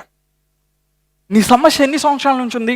ఒక్కసారి గాడ్స్ ప్రెజెన్స్ నిన్ను అట్లా తడితే ఆ పర్వతం వేళ్లతో సహా పెకలించబడి తీసివేయబడుతుంది. అలాంటి కార్యాన్ని దేవుడు ఈ రాత్రి చేస్తా ఉన్నాడు. హల్లెలూయా. మందసాన్ని ఫిలిస్తీన్ల దగ్గర నుండి తీసుకొచ్చేటప్పుడు కిర్యతారీం అనేటువంటి ప్లేస్లో మందసాన్ని పెట్టారు. ఆ మందసాన్ని పెట్టినప్పుడు యెరూషలేం దగ్గర తీసుకొని రాలేక దావీదు ఏమన్నాడు? ఓబేదెదోము ఇంట్లో మందసాన్ని పెట్టమన్నాడు. ఎన్ని నెలలు ఉంది మందసం ఓబేదెదోము ఇంట్లో? 3 నెలలు. వాక్యంలో ఉంది, ఆ ఇల్లంతా కూడా ఆశ్రయించబడిందండి. ఆమేన్. అన్ని ఫైనాన్షియల్ ప్రిన్సిపల్స్ చెప్పిన తర్వాత ఈ వాక్యాన్ని చెప్తున్నా. ఎందుకో తెలుసా? అవన్నీ చేసిన తర్వాత ఇదొక్కట మాస్టర్కి మీరు మర్చిపోతే అదేదో బిజినెస్ ట్రాన్సాక్షన్ అవుతుంది. ఆమేన్. లాస్ట్ ఇయర్ నేను ఒకరోజు ఇట్లానే మధ్యాహ్నం పూట బైబిల్ చదువుతా, నిద్ర వచ్చి బైబిల్ పక్కన పడేసి ఇట్లా కుర్చీలో పడుకున్నావు 10 నిమిషాలు. ఆ మందసాన్ని మోసిన కెరూబు నా వెనకాల గుండొచ్చి నా భుజాన్ని ఇలా తట్టి నా ఇంట్లో నుంచి అట్లా నడుచుకుంటూ వెళ్ళిపోయాడు. నీ ఇంట్లో గాడ్స్ ప్రెజెన్స్ ఉన్నప్పుడు దిగుతారు ఏంజల్స్ నిచ్చెనలు వేసుకొని. హల్లెలూయా. కొన్నిసార్లు యేసయ్య వస్తాడేమో, కొన్నిసార్లు పరిశుద్ధులు వస్తారేమో. యేసయ్య ప్రార్థన చేసినప్పుడు ఎవరు వస్తున్నారు? రూపాంతర కొండ మీద పరిశుద్ధులు వస్తున్నారు. హల్లెలూయా. కొన్నిసార్లు నువ్వు ప్రార్థన చేసినప్పుడు మనం ముందు వెళ్ళిన పరిశుద్ధులతో మనం కనెక్ట్ అవ్వగలుగుతాం. క్యాథరిన్ కుల్మెన్ గారితో. హల్లెలూయా. మొన్న మీరు ఒక టెస్టిమనీ చూశారు, ఆయన పేరేంటి? బెన్సన్ ఎదోహోసా గారితో. హల్లెలూయా. కొన్నిసార్లు ఏలియా వస్తాడు, కొన్నిసార్లు ఎలీషా వస్తాడు, కొన్నిసార్లు మోషే వస్తాడు. వాళ్ళు ఏం చేస్తారు తెలుసా? మనల్ని బలపరిచి దేవుడు మనకిచ్చిన అసైన్మెంట్ని నెరవేర్చేటట్టు చేస్తారు. పరిశుద్ధాత్మ దేవుడు మనతో ఉన్నారు, దేవదూతలు మనతో ఉన్నారు. దాంతో పాటు సియోను పర్వతం దగ్గర ఎవరున్నారు? సంపూర్ణ సిద్ధి పొందుచున్న నీతిమంతుల యొక్క ఆత్మలు ఉన్నాయి. ఈ భూమి మీద ఒక్క వ్యక్తి కానీ ఆత్మీయ ప్రపంచంలో సొలొమోన్కి ఇచ్చిన జ్ఞానంతో కనెక్ట్ అవ్వగలిగితే కొత్త టెక్నాలజీ అంతా అతను తీసుకొని రాగలుగుతాడు. కానీ పాయింట్ ఏంటంటే ఆ లెవెల్లో ప్రార్థన చేసేవాళ్ళు భూమి మీద లేరు, చాలా తక్కువ. దేవుడు నిన్ను ఒక లైఫ్ స్టైల్గా ఆయన నేను పిలుస్తూ ఉన్నాడు. ఒక జీవిత విధానం. నువ్వు ఏం జరిగినా పట్టించుకో, ఇంకా నీకు ఏమైనా నువ్వు పట్టించుకో. నీకు తెలుసు నువ్వు దేవునితో ఉన్నావని తెలుసు, ఆయన నీతో ఉన్నాడని తెలుసు. నీ దృష్టి ఎప్పుడు కూడా చూస్తూ ఉంటావు, ఆయన చూస్తూ ఉంటావు. ప్రభా నువ్వేం చూపిస్తున్నావు, ప్రభా నువ్వేం మాట్లాడుతున్నావు, ప్రభా నేను నెక్స్ట్ స్టెప్ ఎలా చేయాలి. ఎప్పుడైనా దేవుని అడిగా, ప్రభా సామాన్యమైన మనుషులు 20 సంవత్సరాల్లో చేసేది 1 సంవత్సరంలో నాకు జరిగించు ప్రభా అని అడిగా ఎప్పుడైనా? మోషేలాగా నువ్వు ఆయన్ని సంధించగలిగితే 100 సంవత్సరాల తర్వాత జరగబోయే దేవుడు ఈరోజు మన జీవితాల్లో, మన కుటుంబంలో, మన సంఘంలో ఆయన చేస్తాడు. హంగర్ కావాలి, ప్యాషన్ కావాలి. ఆమేన్. దేవునికి ఎలాంటి వాళ్ళు ఇష్టం? ప్యాషన్. ఆ ప్యాషన్ నీ లోపల వచ్చినప్పుడు నిద్రపోకుండా నువ్వు ప్రార్థించగలుగుతావు. ఈరోజు కృపావాక్యాన్ని కొంచెం పక్కన పెడదాం కొద్దిసేపు. మన కృప గురించి ఇని ఫాదర్ అని మనం కొన్ని వదిలేస్తాం. ఫాదర్ అంటే మన ఇంట్లో ఫాదర్ అని అనుకుంటాం మనం. లేదు, ఫాదర్లోది మనం తీసుకోవాలంటే కొన్ని ఆత్మ మార్గాలు ఉంటాయి, వాటిలోకి వెళ్తేనే మాత్రం మనం తీసుకోగలుగుతాం. హల్లెలూయా. 14 సంవత్సరాల క్రితం నాకు తెలిసిన ఒక వ్యక్తి పౌలేమంటున్నాడు, 3వ ఆకాశానికి కొనిపోబడ్డాడు. అక్కడ ఏమిన్నాడంట? వచ్చింపశక్యం కాని మాటలు విన్నాడంట. అంటే అవి వినొచ్చిన తర్వాత భూమి మీద మాట్లాడకూడదంట. అంత శ్రేష్టమైన మాటలు పౌలు గారు అక్కడ విన్నాడంట. అవి విని ఏం చేశాడు? బైబిల్లో 14 పత్రికలు రాశాడు. పౌలు గారు ఆ 14 పత్రికలు రాయిపోతే ఆత్మరూపంలో ఉన్న యేసయ్య ఎవరో ఈ భూమి మీద ఎవరికి తెలిసేది కాదు. అంతే. నీ ఎన్కౌంటర్ ఏం చేస్తుంది తెలుసా? నీ 10 తరాలు దేవుని తెలుసుకునేటట్టు చేస్తుంది. హల్లెలూయా. పత్రిక రాస్తా పౌలు గారు ఒక చోటకు వచ్చేసరికి ఏమంటున్నాడు? మెల్కీసెదెకు ఇలా ఉండేవాడు, మెల్కీసెదెకు ఇలా జరిగినాయి. నేను ఇప్పుడు మీకు చెప్పట్లేదు, ఎందుకంటే మీరు చెప్పినా మీరు గ్రహించలేరు. పౌలు గారు వెళ్ళిపోయాడు, వేరే డైమెన్షన్లోకి వెళ్ళిపోయాడు. చెప్పాలనుకోవట్లా మనుషులకి. అంటే పౌలు గారు రాయినటువంటి విషయాలు కూడా చాలా ఉన్నాయి. అవి మనకి ఇప్పుడు ఎలా తెలుస్తాయి తెలుసా? మనం కూడా రూపాంతర కొండ ఎక్కినప్పుడు పౌలుతో అక్కడ మనం కనెక్ట్ అవ్వగానే పౌలు ఏం తెలుసుకున్నాడో మనం తెలుసుకోగలుగుతాం. హల్లెలూయా. ఒక డైమెన్షన్లోకి దేవుడు మనల్ని పిలుస్తున్నాడు. ఈరోజు ఈ మెసేజ్ నేను అందరికీ చెప్పట్లేదు. కొంతమంది ఆ ఆకలితో ఉన్నారు, ఆశతో ఉన్నారు. చూడాలి, ఈ దేవుడిని నేను చూడాలి. పాటలు పాడుకున్నాం, లేకపోతే ఏదో సండే మెసేజ్ చెప్పుకున్నాం, ఇట్స్ ఓకే, బాగానే ఉంది. మన గురించి రాయబడాలి కదండి. నీ గురించి దేవుడు సియోను గ్రంథాల్లో ఆయన ఏం రాశాడు నీకు తెలియాలి కదా. నువ్వు ఒక బిలియనీర్ అని ఆయన రాశాడు అనుకో, నీకు ఎప్పుడు తెలుస్తుంది? 80 ఏళ్ళు అప్పుడు తెలుస్తుందా? అప్పుడు తెలుసుకుంటే నువ్వేం చేస్తావు? ఏం చేయలేవు. యవన కాలమందు దేవుని కాడు మోస్తే నరునికి మేలంట. ఎందుకు తెలుసా? వాడు ఎన్ని తప్పులు చేసినా దేవుణ్ణి మళ్ళా తెలుసుకుంటాడు. తన గురించి దేవుడేం ఉద్దేశించాడు, దేవుడేం ప్రణాళిక కలిగి ఉన్నాడు. నువ్వు 20 సంవత్సరాలప్పుడు 30 సంవత్సరాలప్పుడు నువ్వు ప్రార్థన చేయటం నీకు అలవాటు లేకపోతే 60 సంవత్సరాలు వచ్చినప్పుడు నువ్వు అసలు ఏం చేయలేవు ఈ భూమి మీద. నువ్వు ఒక నిస్సహాయ స్థితిలోకి వెళ్ళిపోతావు. నీకు అలాంటి స్థితి కావాలంటే నువ్వు చేయకుండా ఉండు. చాలామంది అనుకుంటారు డబ్బులు అన్నిటికీ పరిష్కారం అనుకుంటాడు, లేకపోతే డబ్బులు అన్నిటినీ చేయగలరు. కొన్ని చేయలేదు. డబ్బులు అమర్త్యతను తీసుకొని రాలేదు. డబ్బులు దేవునితో నీ సంబంధాన్ని పెంచలేవు. డబ్బులు నీకు ఆత్మీయ ప్రత్యక్షతను తీసుకొని రాలేవు. డబ్బులు నీ అవసరాలు తీర్చగలుగుతాయి, మహా అయితే నీకు లగ్జరీ లైఫ్ ఇస్తుంది. కానీ నువ్వు దేవుని సంధించాలంటే అక్కడ డబ్బులు, అక్కడ కరెన్సీ డబ్బులు కాదు, మనం వాడుకునే రూపాయలు కాదు. అక్కడ కరెన్సీ ఏంటి? విశ్వాసం. హల్లెలూయా. ఫరో చంపుతానని కూర్చున్నాడు మోషేని. ఎందుకని? ఒక ఐగుప్తుని చంపాడు కాబట్టి. వాక్యంలో ఉంది, ఆయన అదృశ్యుడైన వాడిని చూస్తా ఉన్నప్పుడు సస్టైన్ అవ్వగలిగాడంట. ఫరో చంపుతానంటే ప్రపంచంలో ఎవ్వడు ఆపలేడు ఆ రోజుల్లో. కానీ ఎందుకు మోషేని ఏం చేయలేకపోయాడు? ఎందుకో తెలుసా? మోషే అదృశ్యమై ఉన్న దేవుణ్ణి నిదానించి చూస్తూ ఉన్నాడు. తనలో ఉన్న మరణం, ఆ వాసన వెళ్ళిపోయింది మోషేలో నుండి. ఫరో ఏం చేయలేకపోయాడు. అందుకే ఫరో దగ్గరికి వెళ్ళి కప్పలు వస్తాయి, మిడతలు వస్తాయి, నీటిని నేను రక్తంగా మార్చాను, ఏం చేయలేకపోయాడు. ఫరో బికేమ్ హెల్ప్లెస్. దేవుడు మోషేతో ఏమన్నాడు? మోషే, ఫరోకి ఇక్కడ నుంచి దేవుణ్ణి నేను కాదు, మోషే నువ్వు దేవుడివి. ఇప్పుడు ఫరోకి దేవుడు ఎవరు? దేవుణ్ణి ఏమని చేయగలుగుతాడా ఫరో? 82వ కీర్తనలో దావీదన్నాడు, మీరు దైవముల వంటి వారు కారా? దైవత్వం కలిగిన వారం మనం. నువ్వు అలా బ్రతకాలని దేవుడి జనరేషన్లో నేను కోరుతా ఉన్నాడు. హల్లెలూయా. దేవుని హృదయంలోకి నువ్వు పరిగెత్తాలి.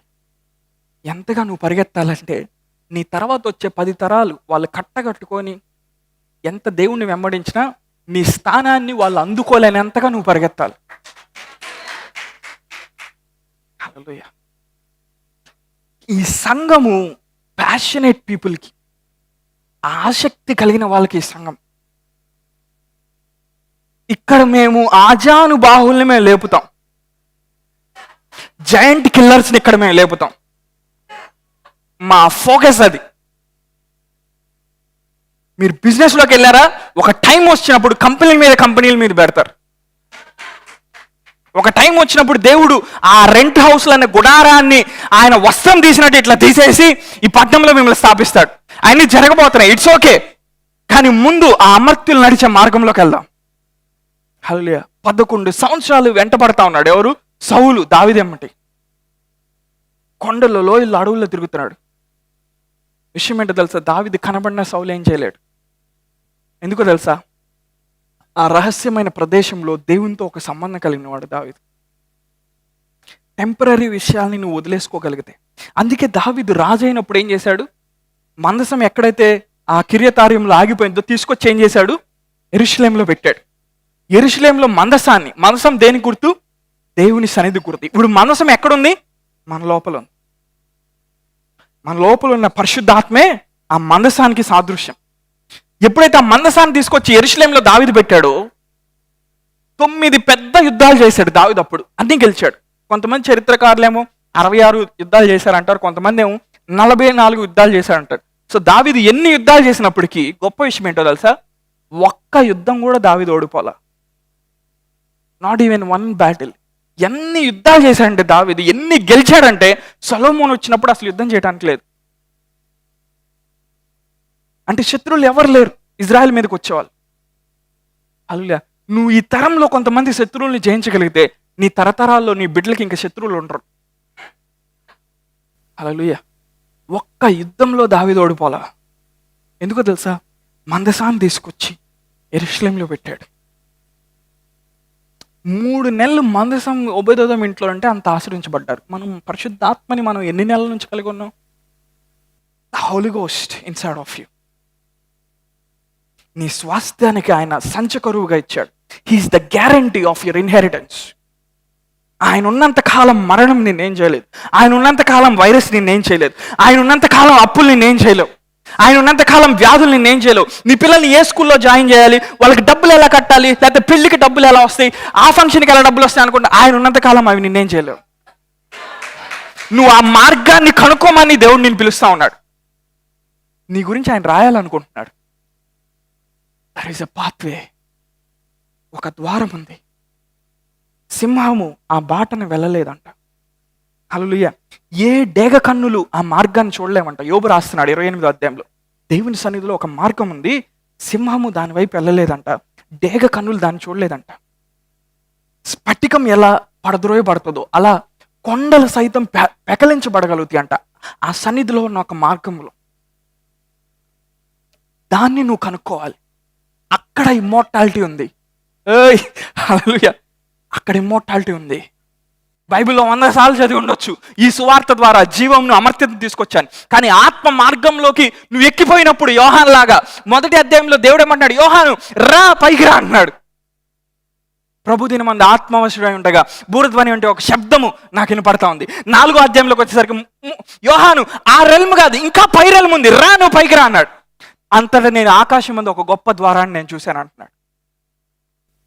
ఆ రెల్మ్కి నువ్వు ఎక్కిపోయినప్పుడు ఈ భూమి మీద అన్నీ నీకు లోపడతాయి. ఈరోజు దేవుడు అంటున్నాడు, నీ చిన్న చిన్న సమస్యలు వదిలేయి, నీ చిన్న చిన్న ఫైనాన్షియల్ ప్రాబ్లమ్స్ వదిలే, వాటి ద్వారా నీ టైం వేస్ట్ చేసుకో మాకు. It's a waste of time thinking about them. అన్ని జనులు వాటి గురించి ఆలోచిస్తారు, మనం అన్ని జనులాగా ఉండకూడదు.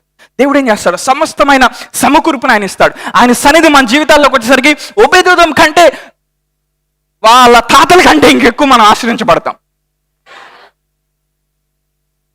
హల్లెలూయా. నువ్వు ప్రార్థన చేసే కొంది ప్రతిరోజు స్పిరిట్ రెల్మ్లో నీ ర్యాంక్ పెరుగుతూ ఉంటుంది. కొంతమందికి ఏ ర్యాంక్ లేదు స్పిరిట్ రెల్మ్లో. అందుకే సమస్య వచ్చినప్పుడు తట్టుకోవటం కష్టంగా ఉంటుంది. ఒక తుఫాను వచ్చినప్పుడు దాన్ని దాటి వెళ్ళడం కష్టంగా ఉంటుంది.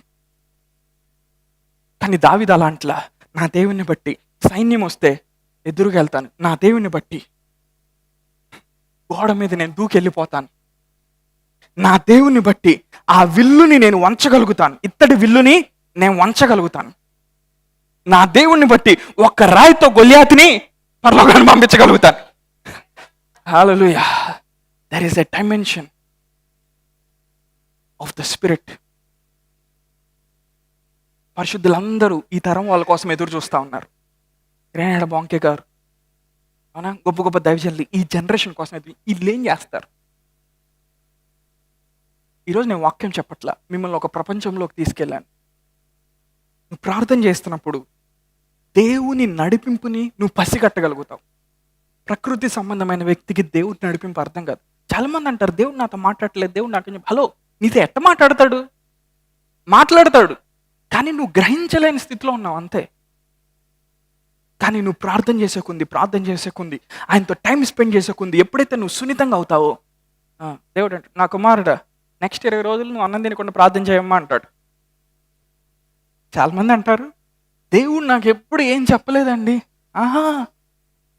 కొంతమందితో నేను మాట్లాడు, దేవుడు నాకు ఎప్పుడు సో చేయమని చెప్పలేదండి. అవునా, ఒకసారి అడుగు, దేవుడిని ఎంత సో చేయాలో చూపిస్తాడు ఆయన.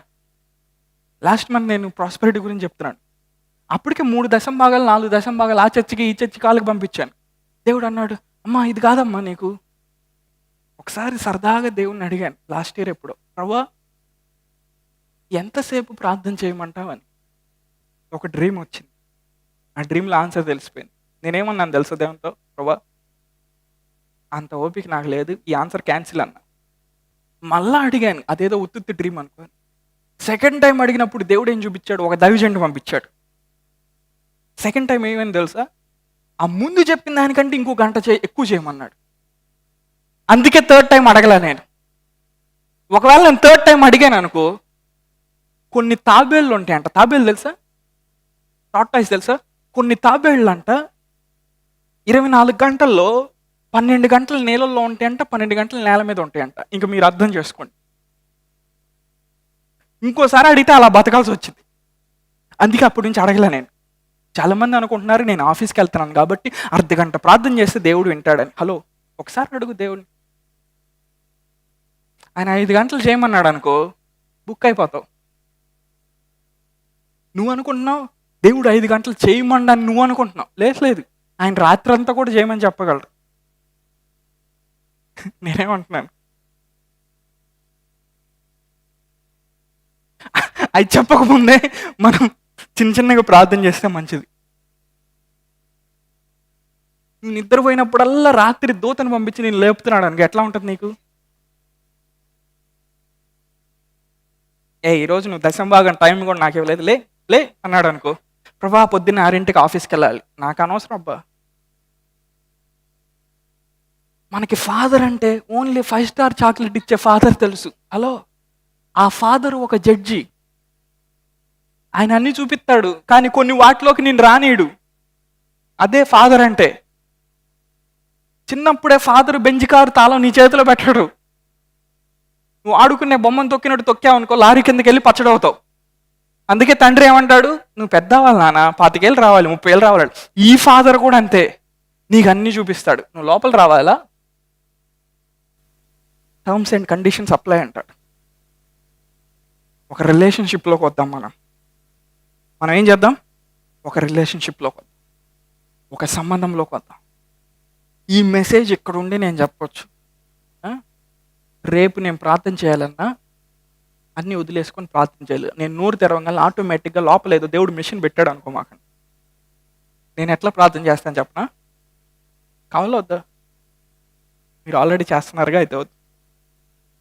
నేను ఎట్లా ప్రార్థన చేస్తాను చెప్పనా? నేను అలారం పెట్టుకొని ప్రార్థన చేస్తాను. ఎందుకు అనుకున్నారు? ఒకసారి 20 నిమిషాలు ప్రార్థన చేయగానే 2.5 గంటలు చేసే అనుకున్నా నేను. ఈరోజు 2.5 గంటలు ప్రార్థన చేసా ప్రభా. సో ఎంత చేస్తున్నాం అనేది ముఖ్యం కాదు, ఎంత కనెక్ట్ అయ్యా అనేది ముఖ్యం. అది గుర్తుపెట్టుకోండి. లేకపోతే ధర్మశాస్త్రంలోకి వెళ్ళిపోతారు, గ్రూప్లో పెడతారు, ఈరోజు నేను ఎన్ని గంటలు. హలో, అది పాయింట్ కాదు అక్కడ. నువ్వేం చేయాలంటే చెప్పమంటారా, సెల్ ఫోను, టీవీ, యూట్యూబ్ అన్నీ ఆపేసుకొని బయట బడ్డీ కొట్లో చిన్న అలారం కొంటారు. అలారం పెట్టుకో, జేబులో పెట్టుకొని ఎక్కు, డాబానో లేకపోతే ఎక్కడికో ఎక్కు. 1 గంట సేపు, 1 గంటన్నర సేపు, అసలు మరీ నీకు కొత్త అయితే ఒక 45 నిమిషాలు అలారం పెట్టుకొని 45 నిమిషాలు అయిన తర్వాత అది మోగిద్ది. ఓకేనా? నువ్వు అలారం పెట్టుకున్నావు కదా, మోగిద్ది. మోగినప్పుడు ఆపేద్దు. కానీ అప్పటి వరకు నువ్వేం చేయాలి? లేకపోతే ఎలా అనిపిస్తుంది, మనకి 3 నిమిషాలు చేయగలనే వాట్సాప్లో ఒక మెసేజ్ రాగానే గంట ప్రార్థన చేశాను ఈరోజు. నువ్వు టైం చూసుకో. ప్రార్థనలో ఉన్నప్పుడు టైం తెలియదు అంటారు కదా, ఇదే మర్మం. నువ్వేం చేయాలి? అలారం పెట్టుకొని ఏం చేయాలి? ఈ 1/2 అవర్ నేను దేవునితో గడుపుతాను. ఆమెన్. ఈ 45 మినిట్స్ అన్నీ ఆఫ్ చేసుకొని నేను దేవునితో గడుపుతాను. నీకు టైం అయిపోయినప్పుడు ఎట్లా తెలుస్తుంది? నువ్వు మరీ ఎక్కువ చేసేస్తున్నావని నీకు అనిపించింది అనుకో, భయపడాల్సిన అవసరం లేదు. ఎందుకు? అలారం మోగిద్దిగా, దాంట్లో బ్యాటరీ ఉండేటట్టు చూసుకోండి. ప్రభా ఈరోజు సెలవు రోజు కాబట్టి ఒక 3 గంటలు నేను నీ సన్నిధిలో సమయం గడుపుతాను. మొత్తం బంద్ చేయి, అలారం పెట్టుకో. లేకపోతే ప్రార్థన చేయలేము ఈ జనరేషన్. మెసేజ్ అయిపోయిన తర్వాత 5 నిమిషాలు ప్రార్థన చేసింది మనకి 45 నిమిషాలు చేసినట్టు ఉంటుంది. సో టైం అనేది పాయింట్ అని కాదు, కానీ కొంత టైం మనం స్పెండ్ చేయటం అనేది పాయింట్. హల్లెలూయా. చేస్తారా మీరు? అదొక సింపుల్ టెక్నిక్. సరే 20 మినిట్స్ పెట్టుకోండి మీరు స్టార్టింగ్లో ఉంటే. సెలవు రోజు వచ్చినప్పుడు మాత్రం కనీసం 5 గంటలు పెట్టుకోండి. 5 గంటల ప్రార్థన, 5 గంటల బైబిల్. కొత్త కారు కొన్నాను ప్రభా, రాక ఒక సెలవు రోజు వచ్చింది. జడ్సన్ బ్రదర్ ఏం చెప్తున్నాడు, 5 గంటల ప్రార్థన అంట, 5 గంటల బైబిల్ అంట, ఏం చేయటానికి ప్రభువా? అమ్మ నువ్వు మరి అమర్త్యులు నడిచే మార్గంలో నడవాలి కదా, ఆయన జీవాన్ని అనుభవించాలి కదా, ఆయన గ్రంథంలో నీ గురించి రాయబడింది నువ్వు తవ్వాలి కదా. సో మీకు ఎంత టైం అనిపిస్తే అంత టైం. నాకు 5 సెకండ్స్కి అలారం పెట్టుకుంటా అని మాత్రం చెప్పమాకండి. కనీసం ఒక 45 మినిట్స్ అయిన. ఐ మీన్ ఇంట్లో చిన్నపిల్లలు ఉంటే ఒక 5 నిమిషాలు ప్రార్థన చేయడం అలవాటు చేయండి వాళ్ళకి. ఓకే, ఈ సీజన్లో మన లోపల ఉన్న మందసాన్ని మనం యాక్టివేట్ చేయాలి. యాక్టివేట్ చేసే కొన్ని దేవదూతలు వస్తూ ఉంటారు, బ్లెస్సింగ్స్ వస్తూ ఉంటాయి, జీవము కుటుంబంలో ప్రవహిస్తూ ఉంటుంది, సమస్యలన్నీ సెట్ అవబోతాయి. మీ సమస్యలు పట్టుకున్నంత కాలం సమస్యలు జయించలేరు. సమస్యలు జయించే శక్తిలోకి మీరు నడిచినప్పుడు సమస్యలు వెళ్ళిపోతాయి. హల్లెలూయా. ఎంతమంది బ్లెస్ అయ్యారు ఈరోజు? రెడీగా ఉన్నారా దేవుని సంధించడానికి? జస్ట్ కళ్ళు మూసుకుందాం. మీరు ఎక్కడున్నారో అక్కడే కూర్చోండి. నీ లోపల ఉన్న ఆకలి, దేవుని పట్ల ఉన్న ఆ వాంఛ, ఆ బలమైన కోరికని ఆయన సన్నిధిలో విడుదల చేయి. దేవా, యేసయ్య నువ్వు ప్రార్థిస్తూ ఉండగా ఇలా జరిగింది, నాకు కూడా అనుభవం కావాలి.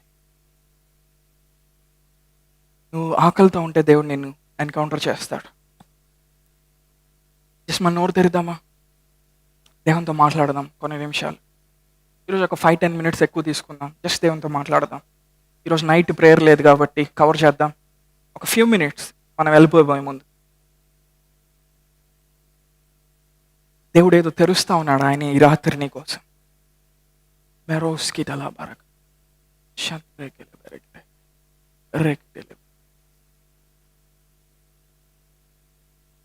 ప్రార్థన చేద్దామా? హోలీ స్పిరిట్ చేత మనం ఫిల్ అవుదామా? ఆయన ఆత్మ చేత నింపబడదామా? ప్రభా, మీతో స్పెండ్ చేయడానికి చాలా తక్కువ టైం ఉంటుంది, కానీ ఆ టైంలో కూడా అన్ని డిస్ట్రాక్షన్సే. ఫోన్లో మెసేజ్ వస్తుంది, లేకపోతే ఎవరో పిలుస్తారు, లేకపోతే ఇంకెప్పుడు ప్రభా నేను మీతో టైం స్పెండ్ చేసేది. రోజు సమస్యల గురించి ఆలోచిస్తూ పడుకుంటున్నానేమో నేను. ఈ అనాయింటింగ్తో కూడిన వాక్కుతో ఒక చేంజ్ నా లోపల తీసుకొనిరా ప్రభా, ఒక బ్రేక్ త్రూని తీసుకొనిరా. దేవుడు గొప్ప కార్యాలు చేయబోతా ఉన్నాడు. త్వరలో మనం ఈ ప్లేస్ నుంచి షిఫ్ట్ అవబోతా ఉన్నాం. మనం ఎక్కడికి వెళ్తాం మనకు తెలియదు, కానీ మనం ప్రార్థన చేయాలి. అక్కడికి వెళ్ళినప్పుడు డబ్బులు ఎలా వస్తే మనకు తెలియదు, కానీ మనం ప్రార్థన చేయాలి. మన చేతులు ఖాళీ చేతులు మాత్రమే, కానీ మనం ప్రార్థన చేయాలి. దేవుడు సమకూర్పును తీసుకొని వస్తాడు. ఇయర్ ఆఫ్ వండర్స్ మర్చిపోమాకు. ఈ సీజన్లో దేవుడు ఒక వైన్ స్కిన్ని ఆయన స్ట్రెచ్ చేసినట్టు నీ స్పిరిట్ని ఆయన స్ట్రెచ్ చేస్తూ ఉన్నాడు. నీ స్పిరిట్ని ఆయన సాగదీస్తూ ఉన్నాడు. ఆయనతో నువ్వు సహవాసంలోకి వెళ్ళటానికి నువ్వు ఆయన ముఖాన్ని చూడాలి. మోషేలాగానే వెనక భాగం చూసా అని చెప్తే దేవుడు ఒప్పుకోడేమో. నువ్వు చూడాలి ఆయన్ని face to face, face to face, face to face, face to face. ఇర్మియా గ్రంథం 2వ అధ్యాయంలో దేవుడు అన్నాడు, జీవజలముల ఊటనైన నన్ను విడిచిపెట్టి నా ప్రజలు నీళ్లు నిలవని తొట్లను వాళ్ళు తొలిపించుకున్నారు. ఆ చిన్న చిన్న ఎంటర్టైన్మెంట్, ఆ చిన్న చిన్న పాపాలు, ఆ చిన్న చిన్న విషయాలు, ఎవరో నిన్ను తిట్టారని, లేకపోతే నీకు జాబ్ లేదని ఎవరో ఏదో అన్నారని, లేకపోతే ఏం జరుగుతున్నా నీ లైఫ్లో, అవన్నీ కూడా నీళ్లు నిలవని తొట్లు. అవన్నీ నువ్వు జీవజలముల ఊట దగ్గరికి రావాలి.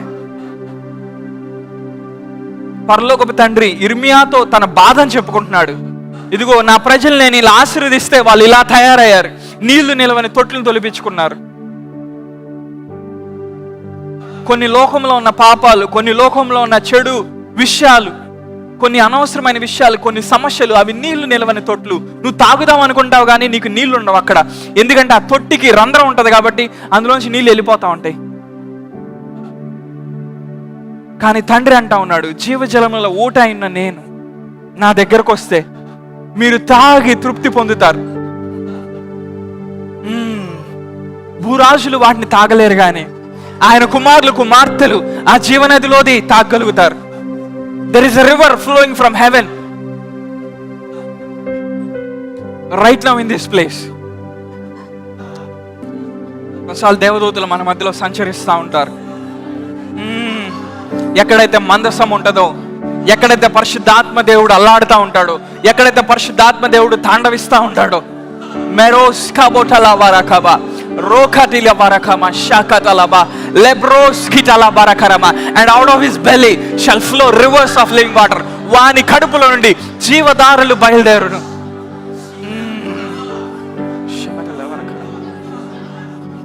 ఆయన ప్రార్థిస్తూ ఉండగా ఆయన ముఖరూపం మారిపోయాను. నువ్వు అలాంటి అనుభవంలోకి రావాలి ఈ సీజన్లో. యోహాన్ని పిలిచినట్టు ఆయన నిన్ను పిలుస్తా ఉన్నాడు. నువ్వు పైకెక్కిరా, పైకెక్కిరా, పైకెక్కిరా, నేను నీకు చూపిస్తాను. నాకు మొరపెట్టుము, నేను నీకు ఉత్తరం ఇచ్చేది. నువ్వు గ్రహించలేని గొప్ప సంగతులను, గూఢమైన వాటిని నేను నీకు తెలియజేస్తాను. ఈరోజు పేదరికం అనే కాడి నీ మీద నుంచి విరిగిపోతా ఉంది. ఆయన జీవనది ప్రవహిస్తూ ఉండగా సంఘంలో వ్యాధులు అనే కాడి నీ మీద నుంచి విరిగిపోతా ఉంది. అప్పులు అనే కాడి నీ మీద నుంచి విరిగిపోతా ఉంది. నయం కాని రోగాలు స్వస్థపడతా ఉన్నాయి. ఎందుకంటే ఆ మార్గాన్ని మనం తవ్వుతా ఉన్నాం, ఆ మార్గాన్ని మనం పట్టుకుంటా ఉన్నాం, ఆ బాటలో మనం వెళ్తా ఉన్నాం. There is a pathway in the spirit where there is no death. జీవమునకు పోయే మార్గం ఒకటి ఉంది ఆత్మీయ ప్రపంచంలో, అందులో మరణం లేదు. ఆ జీవనది పిలుస్తూ ఉందంట మనుషుల్ని ఎప్పటి నుంచో, నాలోకి వచ్చి తాగమని. ఆ జలముల యొక్క స్వరము, విస్తార జలముల యొక్క ఘోష మనుషులకు వినపడతా ఉంటదంట. వచ్చి తాగు, వచ్చి తాగు అని పిలుస్తూ ఉంటదంట. మెరోస్ లేహాటాలో మరొకము.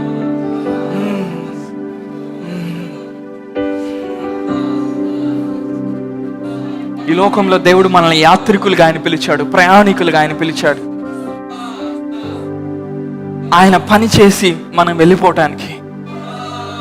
ఈ లోకం శాశ్వతం కాదు. ఒకరోజు దేవుని ముందు మనం కనబడాలి. గుర్తుపెట్టుకో, మనం యాత్రికులుగా వచ్చాం, మనం ప్రయాణికులుగా వచ్చాం, రాయబారులుగా, క్రీస్తు రాయబారులుగా వచ్చాం. ఒక టైం వచ్చినప్పుడు మన పని అయిపోయిన తర్వాత మనం వెళ్ళిపోతాం. కానీ అక్కడికి వెళ్ళిన తర్వాత దేవుడు నీకు ఒక ప్లేస్ సిద్ధపరిచి ఉంచాడు. మోషే మధ్యలో, అబ్రహాం మధ్యలో, దేవదూతల మధ్యలో ఒకరోజు నువ్వు ఆయనతో పాటు కూర్చోబోతా ఉన్నావు ఫిజికల్గా.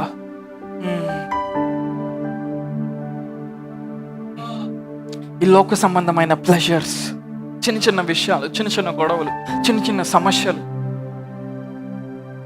మన గమ్యం ఏదో మర్చిపోయేటట్టు చేస్తాయి. లేదు, దేవుని హృదయంలో నిత్యత్వం నుండి నిత్యత్వంలోకి ప్రయాణించడానికి మనం పిలువబడ్డాం. నీ తల్లిదండ్రులు 1000 సంవత్సరాలు నీతో ఉండరు, నీ పిల్లలు 1000 సంవత్సరాలు నీతో ఉండరు, నీ మనవలు మనవరాలు 1000 సంవత్సరాలు నీతో ఉండరు.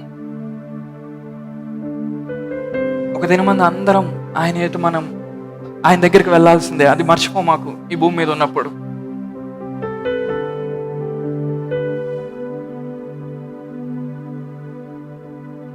ఆ రోజు చర్చిలో నడిపించిన పాస్టర్ మీతో ఉండడు, నువ్వు పెళ్లి చేసుకున్న భార్య ఆ రోజు నీతో ఉండదు, నీ భర్త ఆ రోజు నీతో ఉండడు.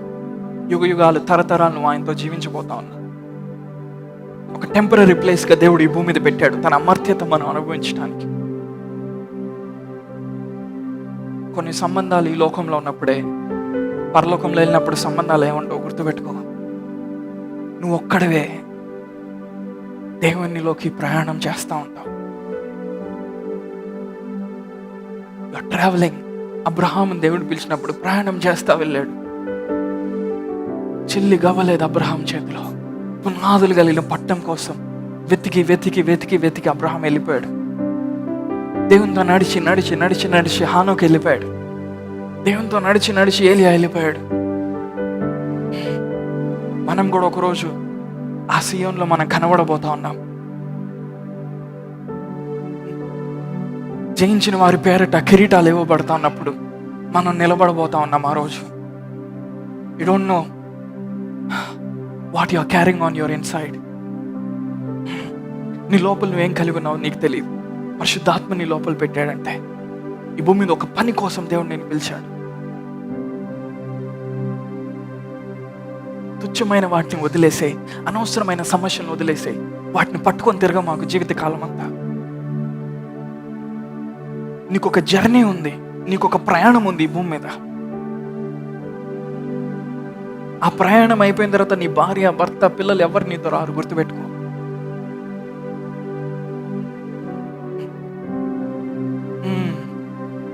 ఇదొక ప్రయాణం. లాస్ట్ ఇయర్ కోవిడ్ వచ్చినప్పుడు కొంతమంది ఈ ప్రయాణం ముగించుకొని వెళ్ళిపోయారు. వాళ్ళు ఇంకా లేరు. యు డోంట్ నో, దేవుడు మనల్ని ఇక్కడ పెట్టాడు ఒక పర్పస్ నిమిత్తం. కానీ నువ్వు ఇక్కడ ఉన్నప్పుడే ఆ పరలోక సంబంధమైన కుటుంబంతో నువ్వు కనెక్ట్ అవ్వగలిగితే ఒక దినమందు నువ్వు అక్కడికి వెళ్ళినప్పుడు వాళ్ళని రిసీవ్ చేసుకుంటారు. వాళ్ళ నమ్మకమైన మంచి దాసుడా, నీకు ఇచ్చిన కొద్ది దాంట్లో నువ్వు నమ్మకంగా ఉన్నావు. నేను నిన్ను 10 పట్టణముల మీద నేను నిన్ను అధికారిగా నియమించబోతా ఉన్నా. నేను నిన్ను 5 పట్టణముల మీద అధికారిగా నియమించబోతా ఉన్నా. నేను నిన్ను 2 పట్టణముల మీద అధికారిగా నియమించబోతా ఉన్నాను. ఈ మూమెంట్ తీసుకొని ఈ రోజు నుండి 1000 సంవత్సరాల తర్వాత ఏం జరుగుతుందో ఆలోచించు. ఈ రోజు నుండి 1000 సంవత్సరాల తర్వాత ఏం జరుగుతుంది? ఎవ్వరు నీతో ఉండరు, నువ్వు మాత్రమే దేవునితో ఉంటావు. అది గుర్తుపెట్టు. నీ పిల్లలు, నీ వాళ్ళు, ఈ భూమి మీద తెలిసిన వాళ్ళు ఎవరు ఉండరు ఆ టైంలో. కానీ నీ పరలోకపు తండ్రి నీతోనే ఉంటాడు. ఎందుకంటే ఆయన ఆత్మకి నీలో స్థానం ఇవ్వబడింది. That is a journey. భూమి మీద ఉన్న ప్రతి ఒక్కరు ప్రయాణం చేస్తూ ఉంటారు. కొంతమంది ఓన్లీ సంపాదించుకోవడానికి ప్రయాణం చేస్తూ ఉన్నారు. కొంతమంది ఓన్లీ మంచి లైఫ్ జీవించడానికి మాత్రమే ప్రయాణం చేస్తున్నారు. కానీ మనము దేవునిలోకి ప్రయాణం చేస్తూ ఉన్నాం. ఆయన హృదయంలోకి ప్రయాణం చేస్తూ ఉన్నాం. This is a journey. నేను లైఫ్ ఒక జర్నీ, గుర్తుపెట్టుకో. ఈరోజు చూసే టెక్నాలజీ 100 సంవత్సరాల తర్వాత ఉంటుంది. భూమి ఆకాశం గతించిపోయినా నా మాటలన్నట్టు గతించిపోయినా ఈ వాక్యం ఒక్కటే శాశ్వతం. దేవునితో నీ కలిగే సంధింపులు మాత్రమే శాశ్వతం.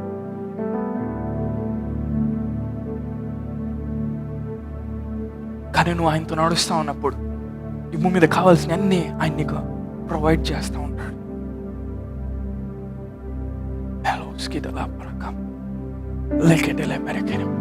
This is the journey of immortals.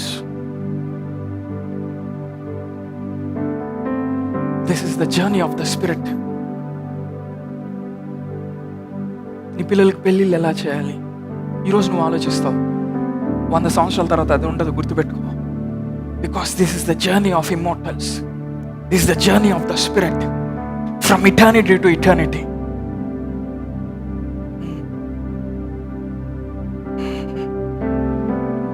అందుకనే నువ్వు ఆయన్ని కలిగి జీవించాలి ఈ భూమి మీద. దేవుని సన్నిధిని మీరు ఎక్స్పీరియన్స్ చేశారు, అనుభవించారని అనుకుంటున్నాను. అనుభవించారా దేవుని సన్నిధిని? Are you satisfied? ఆయన విత్తువానికి ఆయన విత్తనంనిచ్చువాడు, ఆయన భుజించువానికి ఆయన ఆహారం దయచేవాడు. మీరు చేయాలనుకున్న కొన్ని వాటికి ఈ సంవత్సరం దేవుడు విత్తనాన్ని ఆయన మీ చేతిలో పెడతా ఉన్నాడు. పరలోకం నుండి ఇన్వెస్ట్మెంట్ రాబోతుంది. అంటే ఆకాశం తెరుచుకొని దేవదూతలు డబ్బులు వేస్తున్నారని కాదు. మనుషులు మిమ్మల్ని ఫేవర్ చేయబోతా ఉన్నారు. మనుషులు మిమ్మల్ని ఫేవర్ చేసినప్పుడు ఆ క్యాపిటల్ మీ చేతిలోకి వస్తుంది. మీరు ఇన్వెస్ట్ చేయాలనుకుంది మీ చేతిలోకి వస్తుంది. ఓకే, అలాంటి వండర్స్ దేవుడు ఈ సంవత్సరం చేయబోతా ఉన్నాడు ఈ సంఘం. హల్లెలూయా. ఆయన ఏం చేయబోతున్నాడు? క్యాపిటల్ని ఆయన ఇవ్వబోతా ఉన్నాడు.